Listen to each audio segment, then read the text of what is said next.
Delaware Democratic Senator Chris Coons serves on the Senate Appropriations Committee, and he's here now from the Russell Building. Senator, thanks for being with us. So you initially had some reservations about this. You've now come around to support it. Give us the elevator speech on why. John, this is a compromise that will give us 2 years of budget predictability here in the Senate. As you said in the introduction, I'm a member of the Appropriations Committee.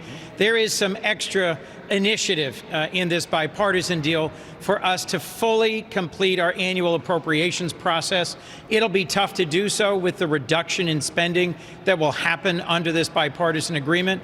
But frankly, some of the core priorities that I had, continuing to provide robust support for our veterans, for example, to fully implement the PACT Act that we passed last year, protecting the incentives for the transition to a cleaner energy economy under the Inflation Reduction Act.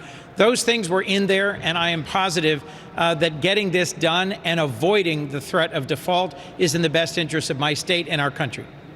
Recent development, your colleague from the state of Virginia, one of my senators, Tim Kaine, wants to introduce an amendment to strip the Manchin-backed pipeline from the debt ceiling bill. Is that something you would support? I am not likely to support that, because if that amendment were added to this bill, it would have to go back to the House, and we no longer have the time to amend the bill that's come over to the House from us.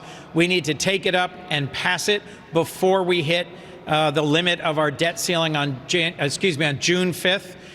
So although I respect Senator Kaine and his concerns about stripping jurisdiction away from a circuit court, I am going to support this bill in its current form. So is it that you don't support stripping the pipeline, or just saying there's not enough time to go back and do that? There's not enough time to go back and do that. Frankly, as I've understood this issue, this is also a pipeline that's been years in the process and where it's already had a whole series of approvals. One of the provisions in this bill that I do think will enjoy bipartisan support is to streamline some of the federal permitting processes that can go on for years and years and years, identifying a single federal agency that is responsible for coordinating reviews and permit approvals. Whether you're principally concerned about the transition to solar and wind and clean energy, or you want to make sure we still can take advantage of American-produced natural gas, so both parties, we need to have a more predictable and streamlined permitting process. That is one of the positives in this bill from my view. So Mitch McConnell says that he supports the bill as well, but in doing so pointed fingers at Democrats. This is what he said here. Listen. The Fiscal Responsibility Act avoids the catastrophic consequences of a default on our nation's debt. And just as importantly, it makes the most serious headway in years toward curbing Washington Democrats' reckless spending addiction. The bill the House just passed has the potential to cut federal spending by $1.5 trillion.